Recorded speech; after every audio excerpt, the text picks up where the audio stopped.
celebrating my 6 months. Didn't have cake. Yeah. Gosh, showed up.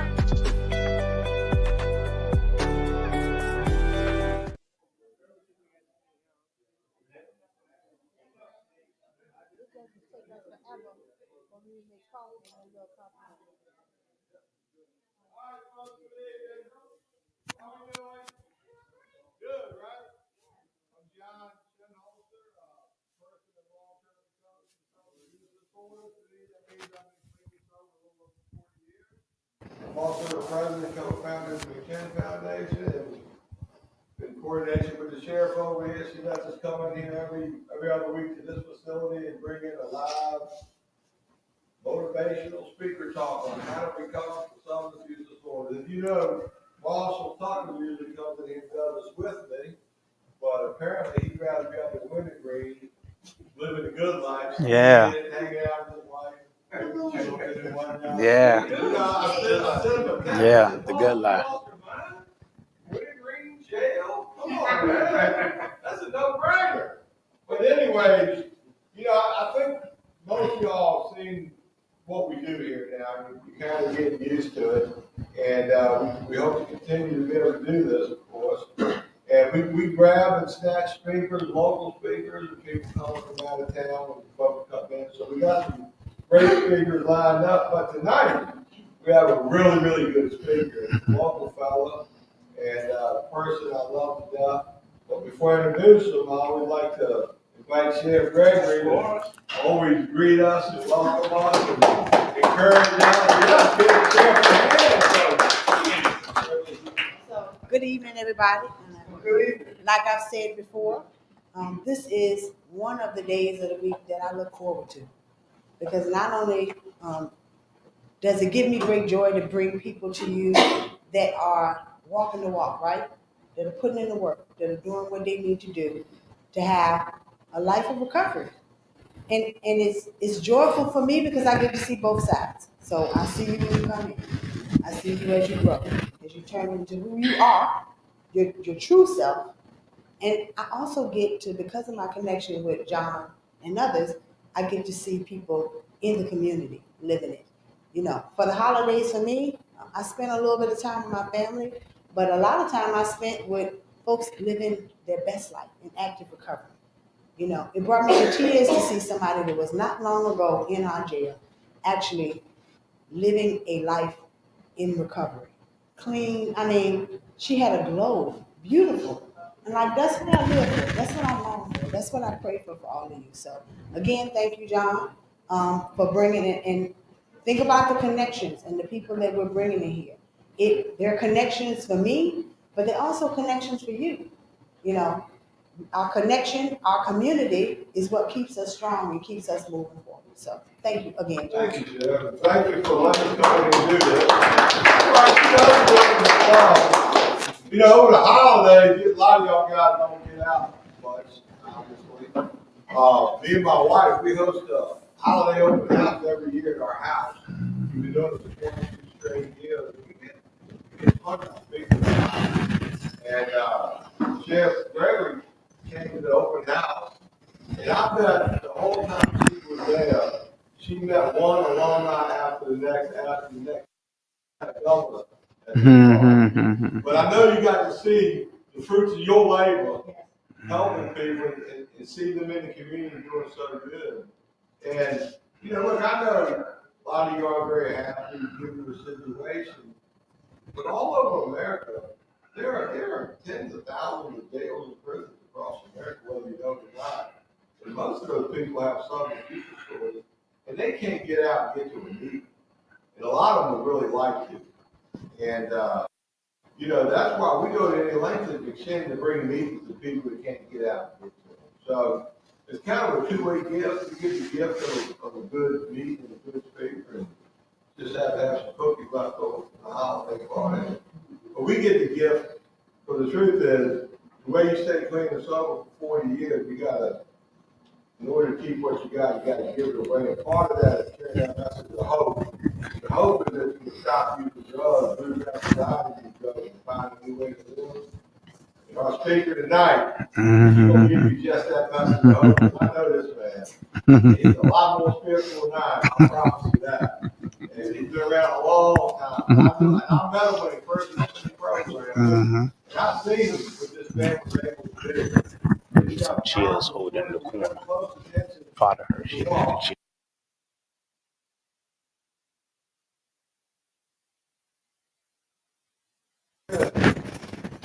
All yours. Oh, I love it. Hey, found a Magnet Walter. Hey, come on, we can do better than that. Magnet Walter.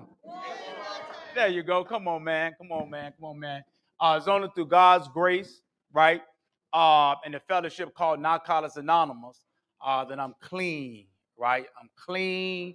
I'm excited. I'm full of joy, and I haven't always been this way, right? I remember the last time I got locked up from putting my hand on my ex-wife 21 years ago. That's the last time I got locked up. I've been clean 27 years, right? And I like to talk, right, Bobby? I've been clean 27 years, but the last time I've been locked up was 20. I still had the behaviors, right? Even though the drug was gone, right? I was 6 years clean. Some of my behavior, right? A lot of it derived from insecurity, right? Lack of trust, jealousy, and most important, John, it derived from control, right? If I can't trust you, I try to control you, right? And my insecurity, it comes from it comes from something that I was doing, right? Now I just ain't get caught. So I had the girl on the side. She just ain't catch me, right? But I thought she was doing something, right? Because I couldn't trust her based on what I was doing. So I try to control her, right? And this is how control sound. Where you at? Why you ain't called? Who was that? Why you ain't still? Y'all know that behavior. Then you got control issues. Come on, man. Y'all let go, man. Let go. I'm telling you, man. I'm trying to help you heal, right? But you can't heal that you be hiding, right? If you are hiding the behavior, you can't heal. I'm going to tell you why. The reason why is because your secrets do what? Keep you sick. Come on, y'all know this. How many of y'all been in recovery before? Come on, man. So this is our group. You know why? Because I only can keep what I have by what? There you go. I know I had some people just like me, man. So look, this is what happened, right? I was down in Tidewater, right? Minding my business, man. I was getting high. I was good, right? Until I ran out of money. So I asked Buck Duke to give me some, right? And Buck Duke, he gave me some. I know I had just got my unemployment check, right? I had got it. It came like Wednesday. It usually come Thursday, but it came Wednesday, right?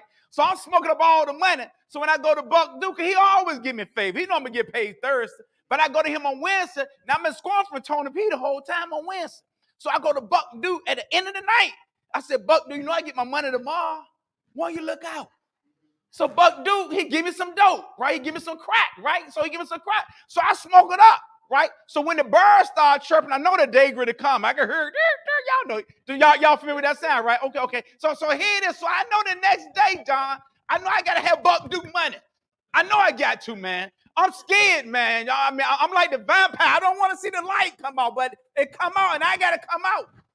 And I got to find Buck Duke to get his money because my unemployment check supposed to hit. It hit yesterday. Come on, man. But I told Buck Duke, y'all don't act like y'all didn't live. How many of y'all smoke crack? Don't even put your hands up. But y'all already know. That's the behavior we practice, right? So here it is, Buck Duke. He want his money. Come on, man. I got this big Delta 9A, right? Now, I got the 9A because I had lied. I put now 4 kids on my income tax in order for me to get the money, in order for me to buy the 9A from the dude. Y'all do that too. I tell you, we all just alike, man. Even without the drugs, even before the drugs, the behavior show up. How many of y'all put children up? Oh, that's right, the sheriff there. Don't put your hand up. It's all right, y'all. But we do that. Income tax time. I use kids that ain't mine. So I got all this money, man. I bought the 9.8, man. I bought the Delta 88. I bought the 88. So now here it is, man. I owe Buck Duke some money, but I already had a Delta 88. That's how I was able to leave Tidewater and come to Richmond, man. I got tired, man. I still owe him money today, man.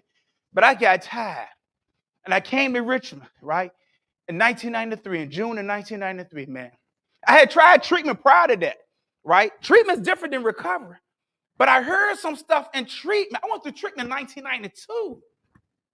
I first tried to get clean in 1988. I went to church. I laid on the floor. They rubbed my head with almond oil and all that stuff. They poured water on me in the name of Jesus, in the name of Jesus. Man, they made me, man, I was doing all, man, I just wanted to stop smoking crack. I didn't care what you told me to do. That's why when I became an NA, stuff y'all told me, it ain't matter because I had already tried it in other ways, right? But the same night, man, that I had went to treatment, man, 46 days, man, insurance ran out, time to go. Y'all know how some programs is right now that you can't bill Medicaid, you got to go. I'm telling you, man. Insurance ran out, man. I had to go, man. And I tell you, man, I knew I owed Buck Duke, man. And I'm grateful, man. I'm grateful the first time when I tried treatment. And then when I ended up owing Buck Duke, that's when I ran to Richmond, man. So when I came to Richmond, right, I had some information. Because I tried church in 88. I tried treatment in 92. Now here it is, an old Buck Duke, right? Even after I got shot in the head, the bullet went in my skull, man. And this was in 84, 85. When the bullet went in my skull, I got shot. I still ain't stopped. Man, I still look. The same night I got out the hospital, man, I took the patch off. My cousin Denny came to the house and said, what happened? I said, man, I was on Dead's Park. You know that favorite, whoo-hoo! You ran around the corner, big 50 working block. Good God Almighty, woo! Still feel like Jane today, man. Don't forget your last one, right? And even after trying to score, man, when dude said, I said, man, you straight? You know the language. He said, yeah, I'm straight. He said, come on, man. So he had two lamps. He said, hold one on, man. I held one on. We walked around the corner. He turned around, give it to me. I dropped the lamp and took off running. Look, I smoke crack. I ain't give you my money. Pow! And the bullet went straight in my head, man. Not my Georgetown. You remember when Ivan Iverson, he was playing basketball for Georgetown? Some of y'all may be too young for that. But Georgetown, that was the team back in the day, man. He knocked my head off, man. I was mad. I wasn't even thinking about getting shot. I still had the money in my hand. So I got inside the car. We left Dead Park. What's the next park? Oak Leaf Park. Come on, man. Come on, man. Y'all know the area, man. I was trying to score, man. I leaned back in the car. I said, Donna, I see the blood. I said, man, you got to take me, man. I know it. He said, Walt, man. No, he called me Shorty Cool back then. Shorty, man, come on, man. You just got nipped, man. No, that Jane hurt. And he took me to the hospital, and that's when they found I had a bullet in my head. And that's when Denny came over, and we talked about it. And when Denny left, the same night I scored, man. You know, even after being shot, you know. But when I owed Buck Duke the money the last time, and I ain't had his money, I had to leave. I had to leave Portsmouth. I ain't by choice. I just wanted to leave. I ain't had his money, man. But I heard one time I had got put out in Portsmouth when I had got evicted from my place because I've been homeless long before I came to Richmond. I heard about a 40-man bay in Richmond. If I just can make it in Richmond, Virginia, man, I know I can stop using. They talk about this 40-man bay and they feed you breakfast in the morning. They let you go out and I said, I got to go to this place, man. Man, I found a guy here to Richmond, man. It was a place called the Della Planet. It was on anybody from Richmond? It was on, you know what I'm talking about? It was on Canal Street. I went to that jank, man. I said, look, I need a place. They sold me out that big brown car. They sold my jeans was matching my shirt. They looked at me, they said, you ain't beat up enough. We ain't got no, they called it the bunker house for homeless people, right? People's in a wheelchair, right? People who smelled like they ain't, come on, man. But they say you won't beat up enough. But they say there's got some people going on upstairs or something going on upstairs. You may want to go upstairs and talk to them people. So I walked up the stairs. I stepped across some people, and you could smell people smell bad. Now, I got high, but I haven't hit that level of degradation, right? I hit some levels. I did some things, right? I did some separation, some isolation. These are some of the character defects that I learned when I got in the program of Narcotics Anonymous, but I haven't hit that level. So there was always the bottom for me, man. But they told me go upstairs, and it sounded like the upper room. So I went upstairs, and it was a meeting. It was a Narcotics Anonymous meeting going upstairs. And I remember, because when I was in treatment, remember, treatment is not Narcotics Anonymous. Treatment is discovery. You're going to learn some stuff. But if you go to Narcotics Anonymous, it's called recovery. So you can recover from the stuff you learned in treatment. You ain't waste your money. My counselor and treatment said, Walter, you're the right addict. It's just in your time. So all that stuff I learned, right? I go upstairs in the upper room. Now I began to hear the language. Like, wow, I learned this stuff a year ago in treatment, but it just, like the seed was planted. Now I hear the language, I hear the people talking. So at the end of the meeting, I said, if you have a burning desire, so I raised my hand. And I said, look, my name is Shorty Cool. I'm from Portsmouth, man. I need a place to stay. I need some help. And they say, well, see us after the meeting because we want to know where to score from. We'll ask you. I said, I can't believe, I ain't know nothing about recovery. All I knew was how to get high. All I knew how to do was talk about what she did. That was the whole thing I did in treatment. I stayed on the phone. I talked to my ex-wife. Well, she was my wife then. But I talked to my ex-wife the whole time, wondering what's going on at home. I was missing the message the whole time I was in treatment. My therapist knew that. My counselor knew that. My behavior exemplified itself. So if you're in a program, man, you need to get the message while you're in the program, man. People are dying to get this. Doors are closing. There's no way out. I'm grateful for places like the Machine and other 12-step program, other pathway of recovery that comes in and help us out, man. But I was upstairs in the upper room, man. And I knew that what to ask for because I learned that in treatment. Because what happened in treatment, Bobby, it was called H&I. Hospital institution. They came into the treatment facility and they told us, get some phone numbers. They even gave out base attacks in the treatment center, man. They said, put some people number. They say, take your base attack, go up to this person, ask them what their name is. You write their name or you write their phone number. Now you go to a meeting there, write everybody's number on a sheet of paper and pass it around, and by the time you get it, you don't know who's who. But that's the stuff they gave to me back then, man, when I first made that meeting. So I asked the guy, I said, yo, man, I need to get your phone number, and I need to get your phone number, and I need to get your, and by the time I already saw it, I saw her, I knew, it's about time I was going to get to them.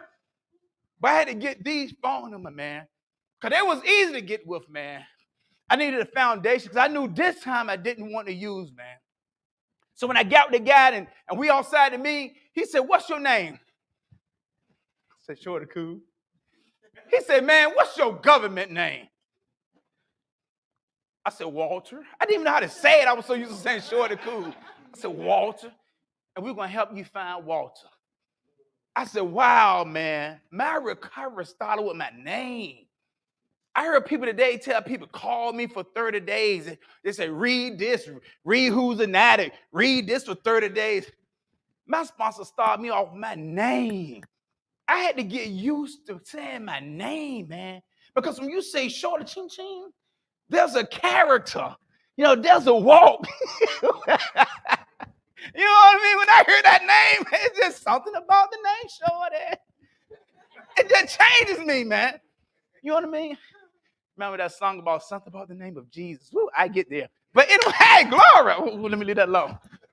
But yeah, my sponsor, he started me off with my name, man. And I tell you, man, we had one of the greatest relationships, right? I made meetings, man. I got involved with service.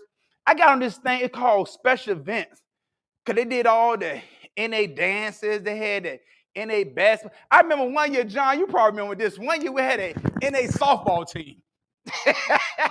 John, Jerry B. I mean, this is like 1994, right? I mean, I'm talking about like 20-some years ago. I mean, I was a lot younger then. I haven't even hit 30 yet. I was like around about 27 by then. You know, John's a lot younger then, man. We was out there doing the thing. You know what I mean? And we grew up in recovery, man. I was clean like 2.5 years, Sean, and I went back down Tidewater because I got the job. I mean, I started working at Browse Ice Cream Company over here. It was on Norfolk Street, man. I mean, I'm making like $19 an hour, man. And I mean, they took a child support. They were taking $400-some every 2 weeks, all the child support, but it didn't matter. Because even though they took $400-some in child support, I still had $453 a month car note for a Ford Taurus. My insurance was so bad, man. I went and bought a car off the lot with 27% interest. I saw that car note. I saw the big payment, right? I went to the guy named Kenny, man. I said, Kenny, man, he said, but Walt, you got the car. You got bad credit. Someone trusted you. I said, yeah, but look, he said, Walt, just pay one note at a time. And I paid that car note one note at a time, man. And I ended up paying it off, man. This was in 1996 when I got the car. I ended up paying the car off in 2000, right? Paying one note at a time, man. $453, man. Now, here it is. Back in 1996, I was paying $453 a month. Today is 2022, right? I paid less than that. Come on, man. And I drive a 2017 Lexus out there, and my interest ain't but 2.2%. Come on, man. You got to start somewhere, man. You got to start somewhere, man. I'm talking about back then, I was just making money, right? I had an NA girlfriend. I made all the conventions, man. But then I went back home. I had $2,200 in my pocket, Sean. I went back home to go get the kids, to get them get some school clothes. I rolled through church enough, went to my old places, and guess what I saw? Buck Duke. And y'all know what happened, right? I had that Ford, man, that Ford Taurus, man, Ford Tempo. I got out of the car. That jank was white, clean. I always kept it clean, got paying so much. And I saw Buck Duke. And I looked up there. He said, Shorty. Y'all know what I did? I put that walk on. Yo, what's up? What's up? I said, yo, man, you straight? I was 2.5 years clean, man. I ain't worked no steps. You're reading your basic text. It said social susceptibility don't equal recovery. I kept hanging around you guys, man. I played all the softball games. I played on the NA basketball team, man. I even went bowling. I don't even know how to bowl. I went because y'all went, man. I just wanted to socialize, man. But I ended up going home. I had all the intents to get the kids' school clothes. I had all the intents, man. That was my focus point, man. But I saw Buck Duke, a power greater than myself, man. And when he called me, man, he got me on the first one, Sean. Because when he called me, I went up to him. I said, yo, man, you straight? He said, yeah. Now, I knew I owed him some money. He knew I was. He ain't saying that. I said, you straight? He said, yeah. And I knew I owed some money. I said, yo, man, can I get 2 for 50?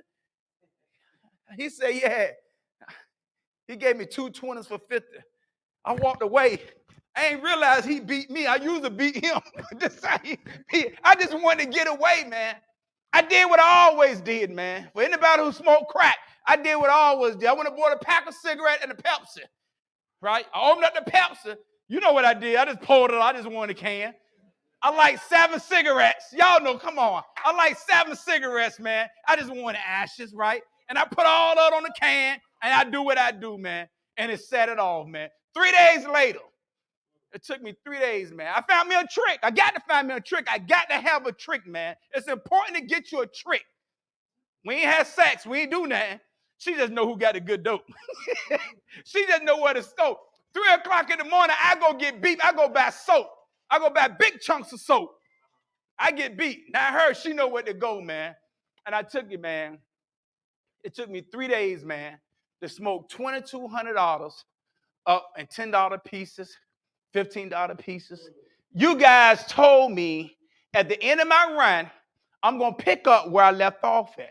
See, at the end of my run, I won't buy no ounces and no quarters. I was buying a $7.18 piece if you let me get it. So when I relapsed, I went right back where I picked off at, man. And I tell you, man, I stayed out there for 3 days, man. Come on, man. And that was the worst 3 days, man. Come on, man.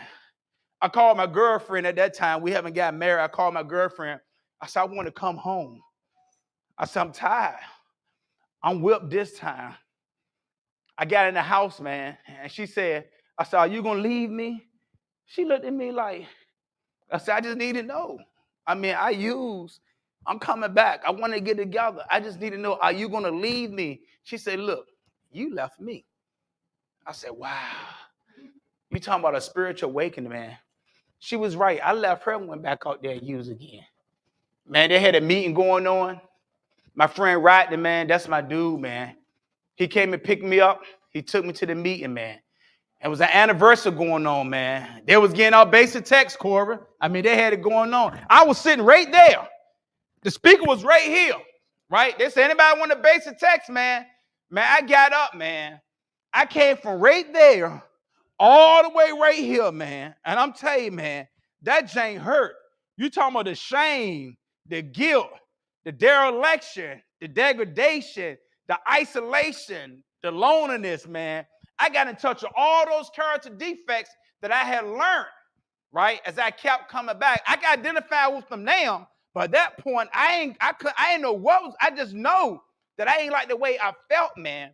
So when I picked up that white key tag and that basic text, and I gave him a hug, the guy named Stewart, he had 9 years then, man. Now he got 36 years, man. Look, I picked up that basic tag, I gave him a hug. When I turned around and I walked in my seat and I looked at you people, man, that's when the shame hit, man. That's when the embarrassment hit, man.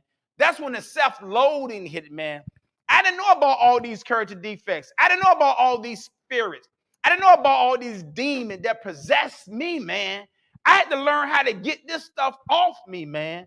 I'm grateful. You guys told me, Walter, you got to open up the basic text. You got a basic text. You got to open up the basic text, man. And there are spiritual principles in each one of them steps that will help you to deal with you. Come on, man. I had to start taking a look at me, man. It was no longer about you guys, man.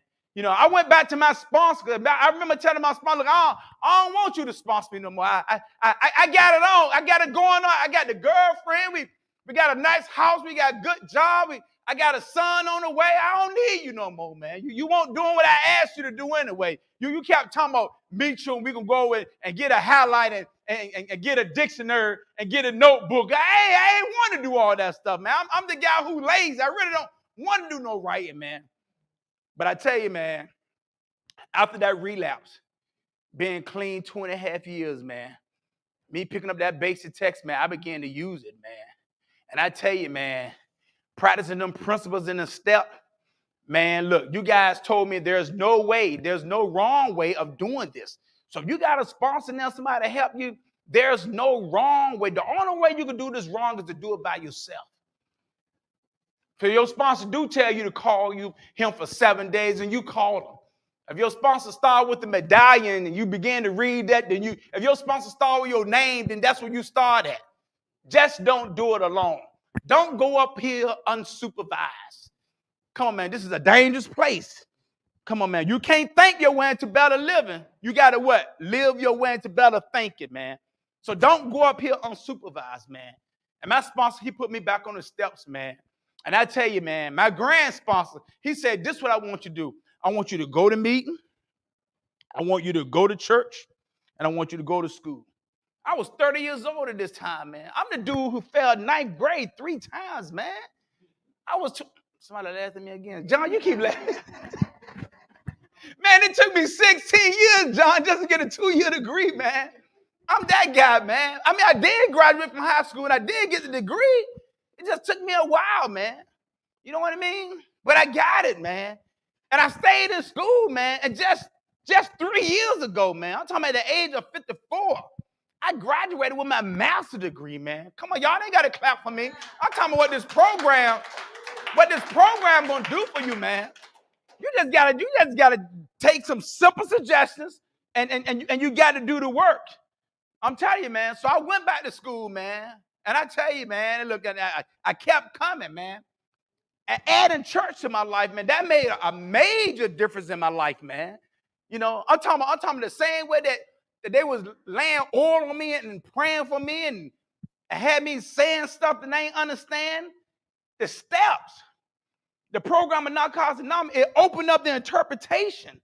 It's like it was a whole different language in that kingdom that I had to learn. That's why I didn't understand how people can go to church and they called it being delivered because that's the language of their kingdom. We talking about surrender in the program of Narcotics Anonymous because that's the language of the kingdom. I'm still excited to go to the mosque, the temple, and learn the language. I just haven't taken the steps to get there yet. So whatever you find to be your pathway of recovery, you got to get involved. You got to learn the language. So I learned the language. I learned the language of Narcotics Anonymous. I understand when I surrender, when I throw my hand up, I always thought that the popo was somewhere when I did that. You know, I thought that. But no, not in this kingdom, not in Narcotics Anonymous. When you surrender, you're throwing the flag, you're winning. You letting go. You letting go your thinking. You letting go your desires. You know, you letting go your behavior. You letting go your attitude. You surrender. You just not surrendering to the drugs. I needed treatment. Everybody ain't fortunate to go through treatment, but they told me in treatment, drug was on a what? 10%.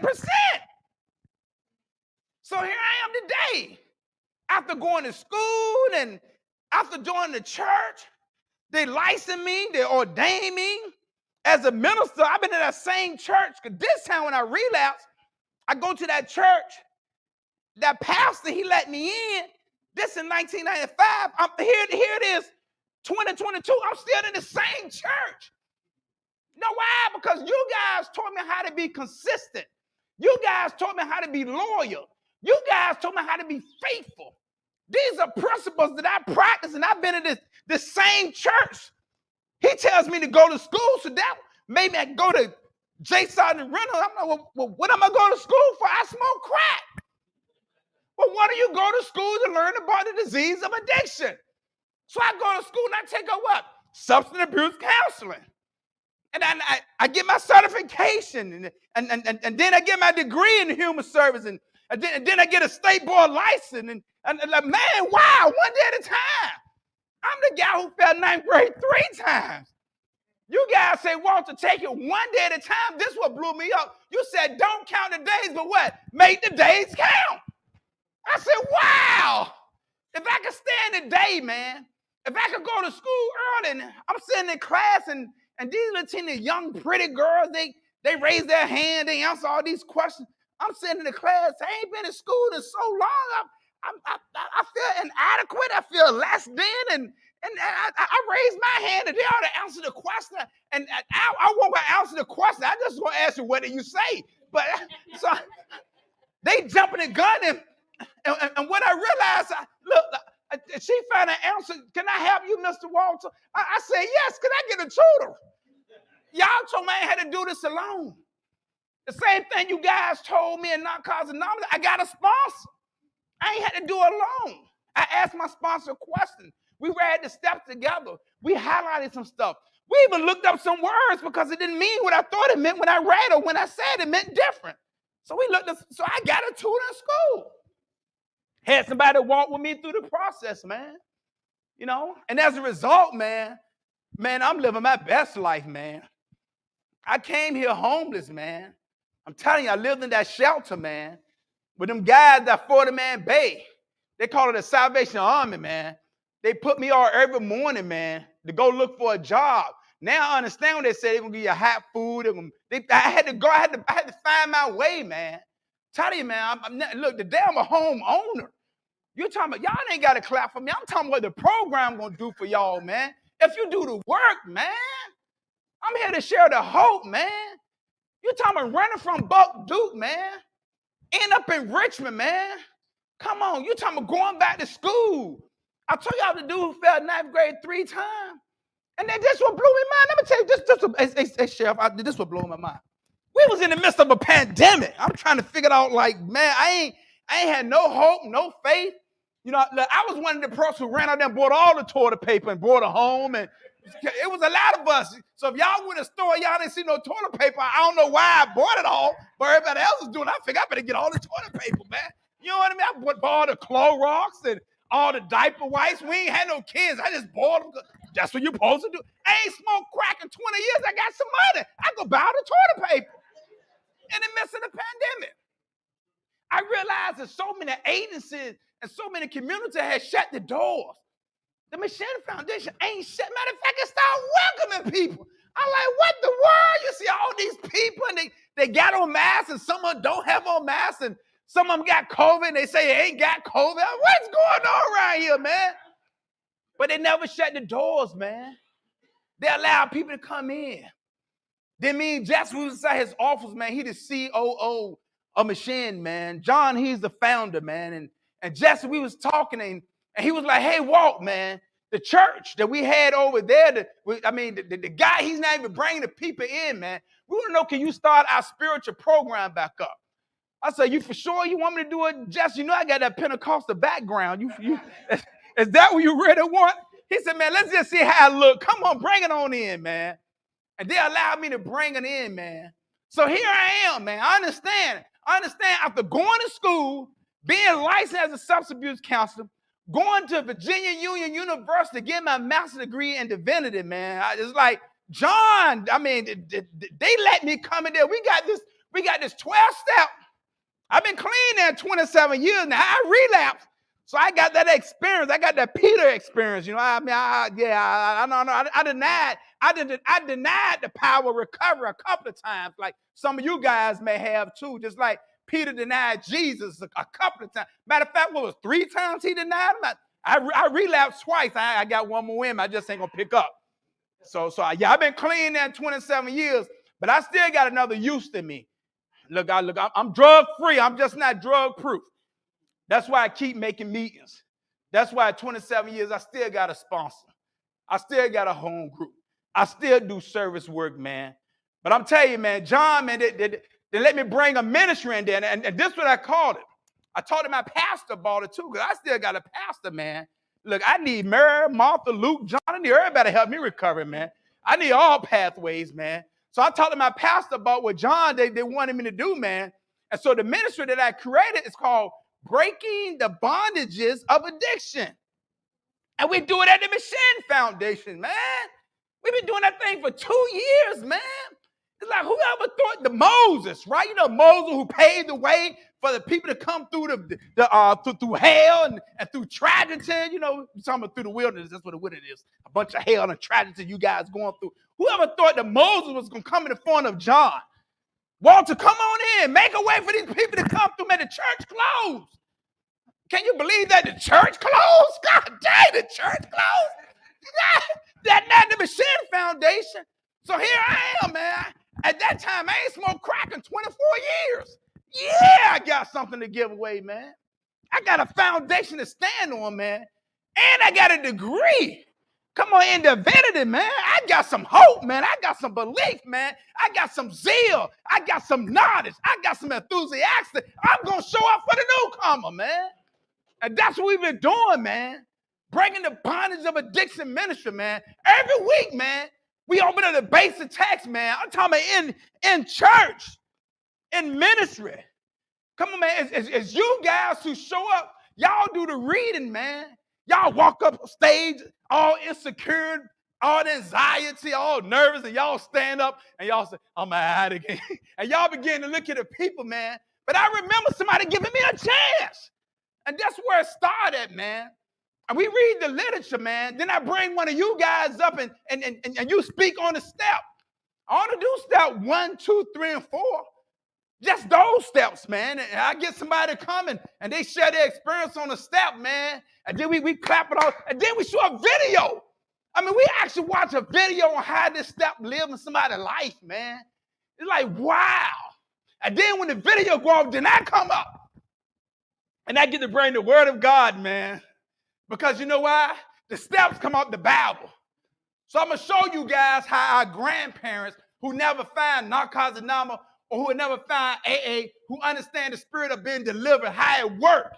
I'm going to show you guys that language. I'm going to bring it over here so we can collaborate the language together and we get a better understanding, man. There's only one God. We receive him in many names. You can call him Allah, you can call him Buddha, you can call him Jesus, you can call him whatever. That's the freedom that we get at breaking the bondage of addiction ministry. It's non-denomination, man. And I'm excited, man. I'm excited that I found something that works, man. I got 27 years of believing in something that worked.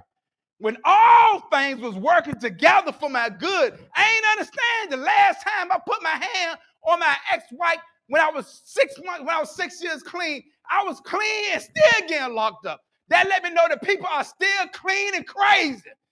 Anything like me, man. That let me know that drug was only 10% of the problem. I put the drugs down. I wasn't getting high when I got locked up the last time. All the other time because I was getting high. I was either robbing somebody. I remember I was in This is my third time in the ninth grade. How good I was in the ninth grade. I remember how many times I was in the ninth grade. This is the judge told my mama then. She said, when he graduate, he did not say if. When he graduate, because that was the second strong armed robbery charge I got. When he graduate, either going to jail or he going in the military. So when I turned 20 years old and I finally graduated, I know most of y'all graduated at 17, and but y'all still I graduated. Y'all be missing the message. But when I did graduate, y'all know what I did. I went in the military. I won't go into jail. I ended up going to jail, right? Because the behavior ain't changed. I was 6 years clean, man. The last time I got locked up, man. Because the behavior, I had stopped using the drugs, right? Because the behavior. I was so quick to blame her. But y'all told me a long time ago, this before I even found the rules of Narcotics Anonymous. They used to say this in the hood. When you point one finger at her, there you go, you got 3 pointing back at you. I'm so busy trying to blame her, but I knew I had some stuff. My stuff wasn't exposed. But a person who know that you don't know, we see your behavior. Because when you start acting like that, we know what's going on because we did the same thing you did. So when I came and I started talking about putting my hand on my ex-wife, man, it was other men. Woo! Because the shame was when I sat in front of the women. But it was other men, Eugene. It take a man to teach a man how to be a man. When I was man enough to talk about my problem, you know what the man said? I used to do that. And they began to show me how not to do that. I ain't been locked up for 21 years. You know why? Because I ain't put my hand on a female in 21 years. Because you know why? Just for today, drug ain't my problem. You know why? Because I ain't pick it up. But if I pick it up, it becomes a major problem in my life. But there are other behaviors.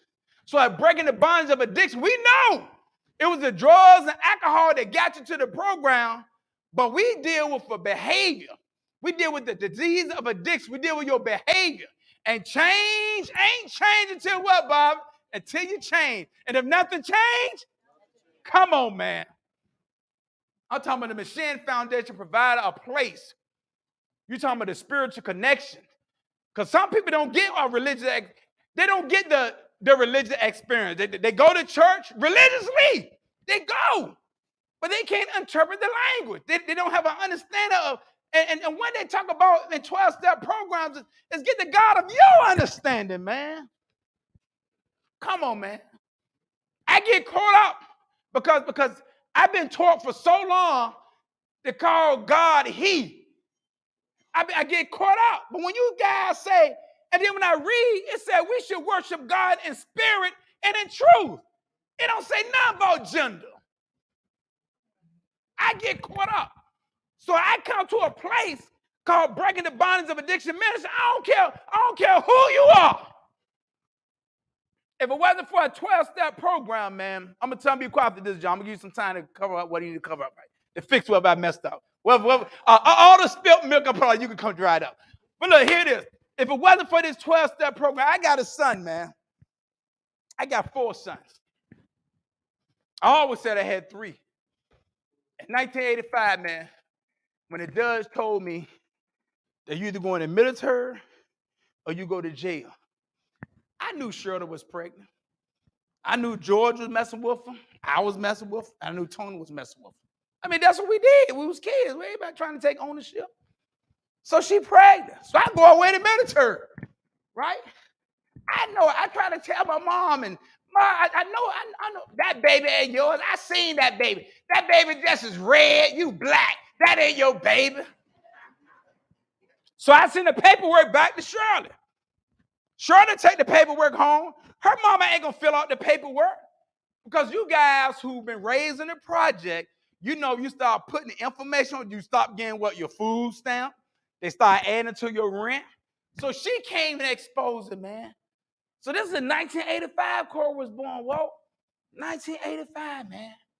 If it had not been for the program of Narcotics Anonymous during the pandemic, not only did I birth Breaking the Bondage of Addiction Ministry in the pandemic when other churches closed, God revealed to me, I found my son, man.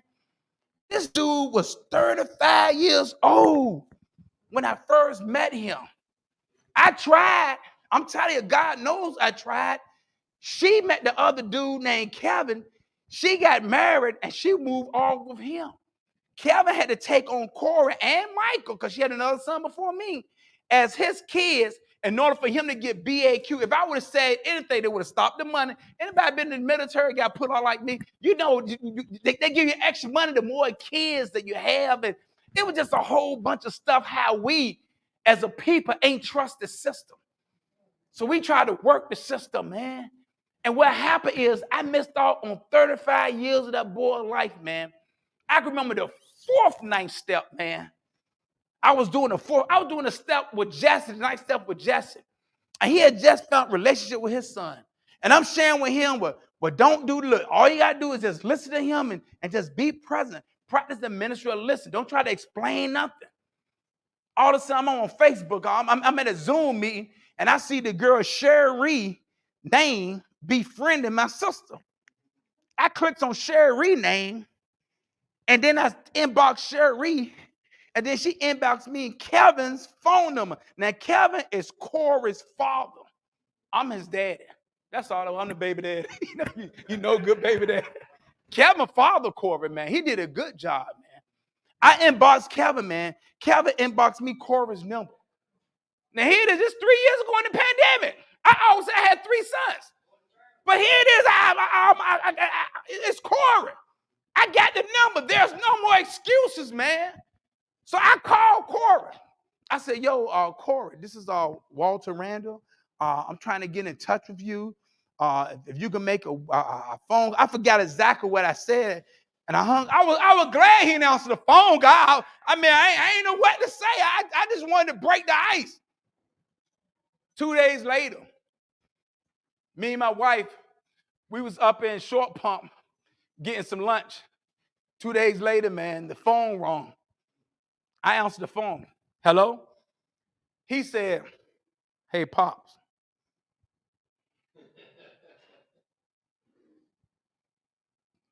My wife said, you all right?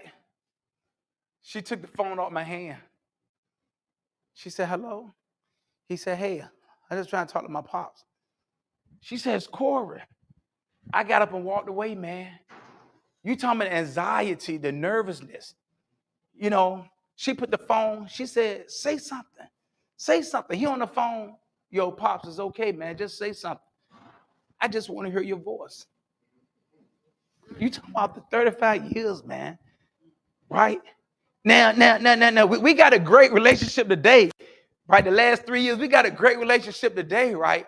But I'm telling you, man, the reason why he believed in me and the half of the stuff his mom say, because he know how I raised my other kids, man. You know, the last ex-wife I got with this wife I'm with now, we've been together 18 years. But the one before that, when we made a decision to separate, she gave me custody of my son. That's why it took me 16 years to get a 2-year degree, because I had to raise a son, man, as a single parent. It was people like John, man, I used to confide in. I used to talk to, man. John had a son named Tate. Him and my son, they was on basketball team. We showed up at parents, coaching. They ain't coaching from the sideline. I'm a football coach. I don't know nothing about basketball. I could shoot. I could back it up. I don't know how to call plays. So we out there being parents, showing up. They looking out there in the in the audience, and in the crowd, and they saying, they're fathers. Because where we come from, we ain't have fathers. I told you my dad left when I was 3 and died when I was 9. Every man who showed up my mom's life, that was for her. They told me out the gate, I ain't your dad. I ain't trying to be your daddy. They told me that out the gate. So until I came into the program of Narcotics Anonymous, that's why I take a man and teach a man.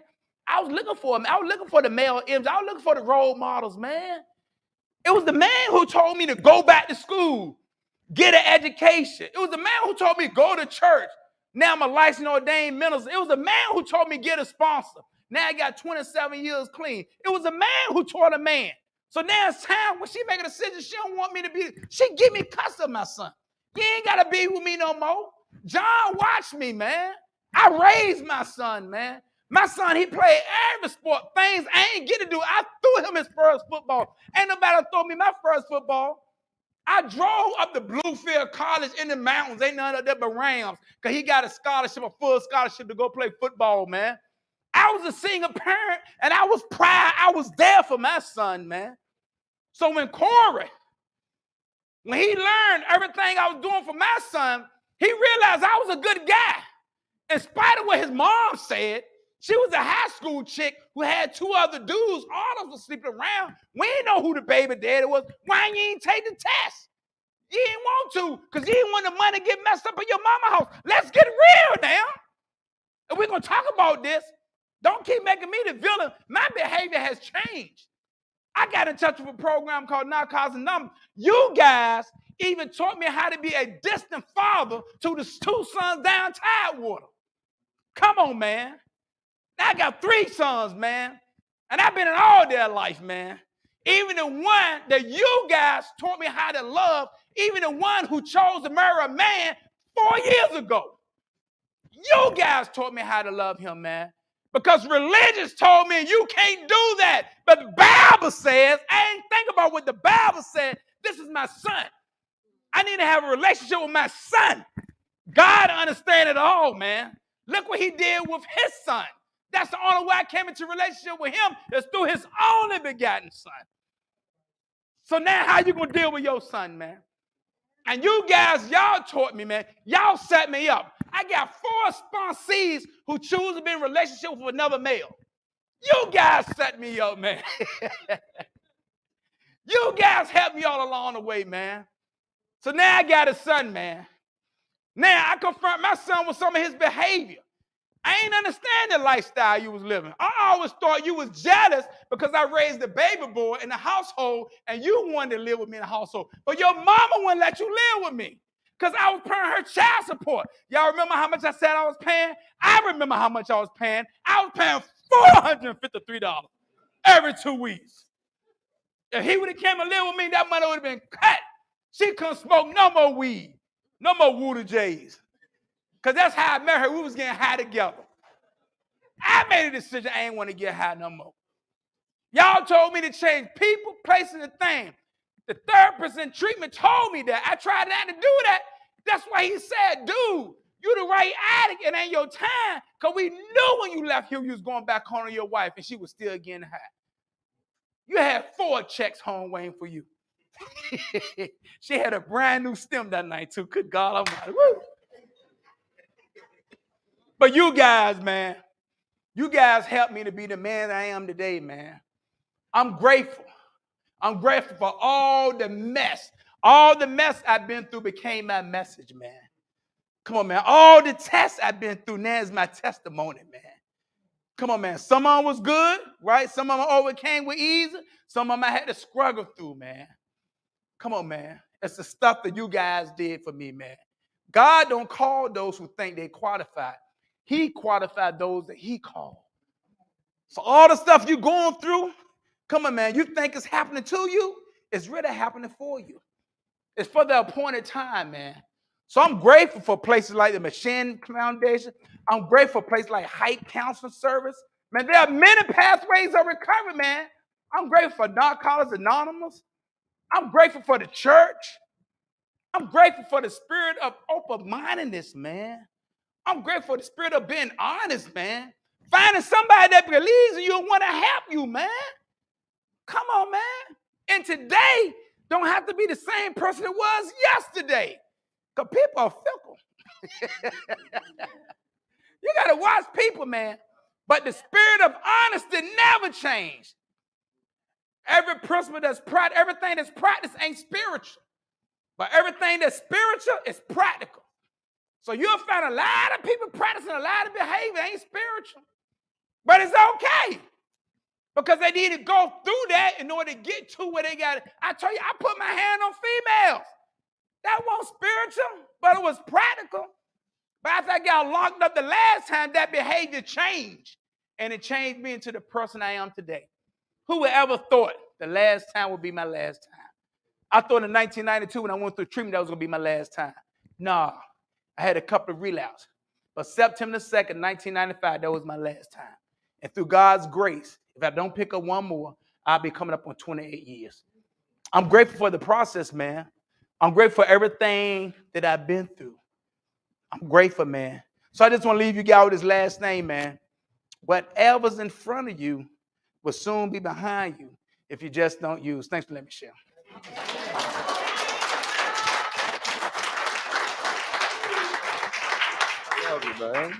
Ain't done with you yet. Okay. Y'all got any thoughts, comments, or questions on walk? I know some of y'all want to be a priest, that's for sure. I know some of y'all want to be pastor. Good. Who? Did you ever pay back Buck? Pay the money back. Pay Buck Duke back? Well, I tell you the truth.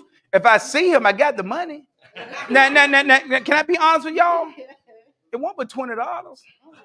But what happens is the more you get in recovery, man, you start telling the truth, you end up telling the truth. But in the beginning, man, we say that stuff, man. It was an ounce. It was a quarter. It was a pound. Hey, come on, man. It was a $20 piece that you owe him, and you ain't had the money. That's what it was. So when you start getting honest and get gut level, if I see Buck, man, he good. Matter of fact, if he come inside here, you know what I'm gonna give him? I'm gonna give him a hug. I might buy him a basic tax. And he'll realize that's more valuable than that $20, man. You can't put a price on recovery, man. You can't put a price on it. Yeah, but I want to add, I paid back everybody else. That's a great question. Anything else to walk? Any other visitors want to say anything? We got some visitors here, some outsiders.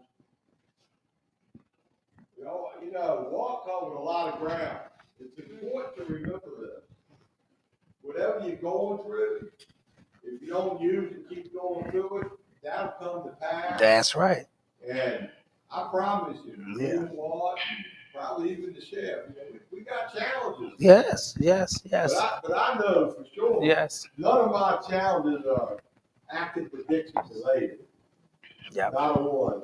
A lot of us new folks, we have a lot of records we're dealing with. Mm-hmm. If you stay clean long enough, that record goes away. Mm-hmm. Then you got regular lifelong life term on a daily basis. That's right. Now, those are the ones you want. That's right.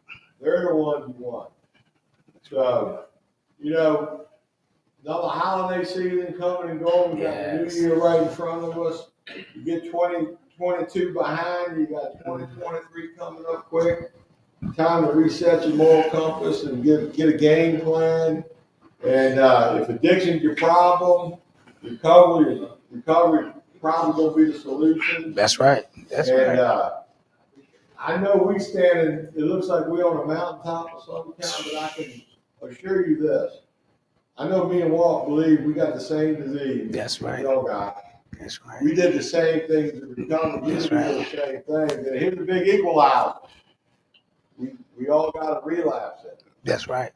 That's why I do today what I did yesterday, so that should tomorrow get here, I don't have to relapse. That's right. And I always like to say, if you do active addiction related stuff, you're gonna get active addiction related results. But if you do recovery related stuff, you're gonna get recovery related results. That's right. You're gonna like the journey. Yeah. You will like the journey. Yes. You gotta have goals and visions and fantasies, but I'm telling you, I get up in the day, man, I get excited about what I'm doing. Yes. Tuesday is my special day. Yes. I'm going to see the sheriff. Yeah. And I know she's that's the part telling about recovery. We are. You know, makes me wonder. Yeah. You sure you're not an addict? You sure you're motivated? I don't have a substance abuse. There you go. I struggle with food. Yeah. And it's behaviors, right? That's right. The behaviors. That's right. That's right. That's right. That's right. Honestly, get something out of it. That's right. For the person that sits in a meeting like this and listens to somebody like Walter and doesn't get anything out of it, I feel like you're not alive. No matter where you are. That's right. None of us are no better than the other. That's right. All of us put one foot in front of the other. That's right. Right? That's it. So you just keep, and it's about your connections and who you surround yourself with. You know, I got some family that I can't deal with. That's right. I'm in law enforcement. I ain't taking a hit for them. I know that's right. You know what I'm saying? Y'all can't put on my uniform, but I I know. sure could put on There you go. Come on. I live every day with that in my head. That's right. That's right. That's By right. applaud, how do you like tonight's meeting? Come on, man. Come on, man. Come on, man. Come on, man.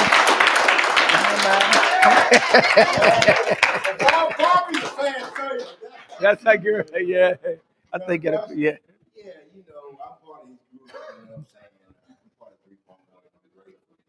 But, you know, one of my feelings today was concern, skeptical and puzzled. Mm-hmm.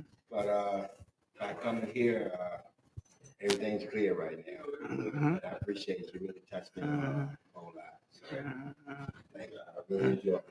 And concern is a healthy feeling. I'm gonna tell you, man, if you're concerned, that means your awareness kicked in. You see something could be at fault. Because one time we weren't concerned about nobody. We were so self-centered, thinking about ourselves. How are we gonna get the next one? But to be concerned, whether it's a physical issue, whether it's a financial issue, just to be concerned, that's healthy, man. Come on, man, that's a healthy issue, man. So that's good. I'm glad you are concerned. You know what I mean? That's good. Daddy Robert here. I am Robert. I'm an acting official.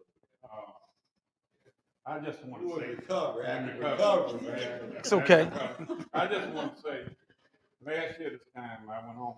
I was at home, and I was over friends of mine drinking, and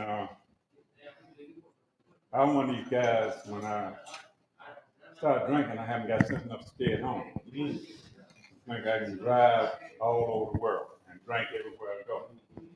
But it sure felt good. I just got back from home for Christmas. It sure felt good this year to be able to drive anywhere I want and have to look for the police. I know that's right. And I feel good. I'm back here today with the same day clean that I left with Sunday.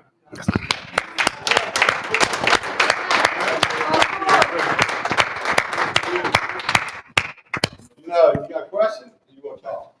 I just want to say something. This is my first time ever coming. Come on up here, sir. So can you come up here? Come on. Come We on. want to see that coat, man. Come on. Yeah. We got a recovered community out here. We want to make sure they hear the voice behind this because this is very impactful. There you go, man. Yeah. How y'all doing? I'm an addict named Walter. Hey, Walter. Beautiful name. Today, I had to tear up back there because I always had a dream of being able to give back. And my dream was being able to come inside or behind bars without being locked up, without being in a suit. And I spent 18 and a half years of my life incarcerated. Last year, this time, I was sleeping in my car. So, you know, I can relate to everything that you're saying. I can relate to everything that he's ever went through. And I'm going through things. I have children.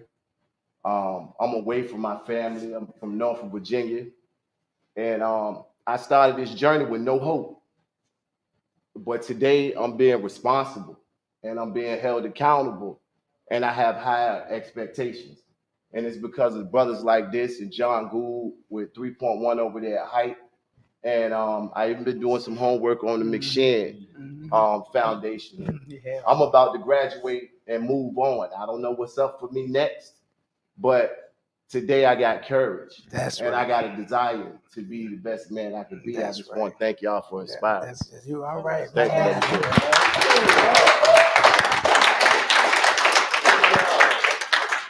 That's worth it right there. That's it, yeah. You know, I don't share my hopelessness day much.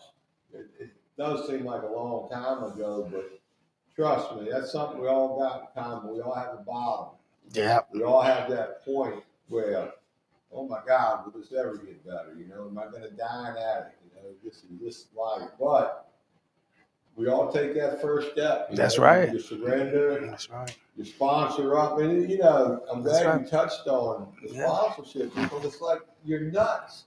If you're going to go through this process without a mentor or a sponsor or somebody been there before you and done that, I mean, you wouldn't you wouldn't be, like, look at all the great sports players. They all have That's right. coaches and people That's helping right. them. That's right. That's right. That's right. You got a wealth of opportunity out there, whether you know it or not. And it's really there for the taking. It all begins with don't use no matter what. That's right. Suit up, show up. You hang around, you're gonna be who you hang around. You hang around recovering people, you're gonna get recovered. That's right. Look what happened to Walter. Yeah. Back and hung around the old people. That's right. I mean, who you hang around with is That's going right. to define what you're going to become. You hang around with men, That's right. you're going to get men results. That's right. My sponsorship family, every year we meet in Tampa, and the topic is always, what kind of man do you want to be? Mm-hmm. You know, we both fortunately married good women. That was Yeah. that's what kind Yeah. of man we want to be, whether we like it or not. Yeah. But you know, it's a big deal. Women, what kind of woman do you want to be? Yeah. And it's amazing, John, because even the woman who helped define my role as a man, she taught me how to be a gentleman. The wife I got, she's one of the wives who go and stand beside the car door and won't move until I open the door. She's the woman who go to the restaurant and she'll stand at the chair and won't move till I put out the chair. She taught me how to be a gentleman. It take a man to teach a man how to be a man. My mom did the best she could, but it took a woman to teach me how to be a gentleman. I'm grateful. This is my third wife. I told you I used to put my hand on females. I done been divorced 2 times. And can you believe this New Year Eve, I'm gonna be doing a wedding? I do marriage counseling. God took all of that stuff that you guys helped me to talk about, those secrets, me putting my hand. He took all of that stuff. That became my experience, my script, and my hope. And now I do marriage counseling, man, because of the woman that sticks beside me. She wasn't made behind me for me to go before her or under my feet for me to stand on top of her. She was made beside me, man, so I could connect and see what God had for us as a team, man. I'm grateful for the woman I got in my life today, man. And she knows it. You know why she knows it? Because I tell her, you know what I tell her? This is what I tell her, Bobby. I tell her all the time, I appreciate you. I appreciate that. Feel good to her. She said that would inspire her about coming with a guy like me. You know, because her father ain't agree with me when she first met me, right? But what inspired her about me, because I asked her, how do you feel? You know, what's going on? How was your day? I actually spoke to her, man. I sat down and I listened to her, man. You talking about the ministry of listening, man. I could tell you how to get a woman, but most important, for the last 18 years, I could tell you how to keep one, man. Come on, man. Ah, glory. Hey, glory. Ah. Here you go. Anybody got anything else? I want to make sure y'all good?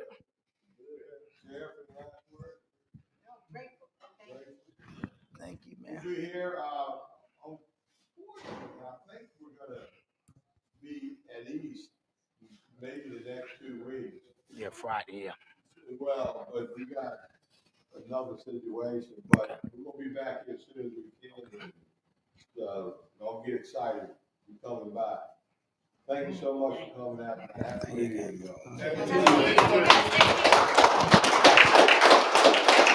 Hey, y'all.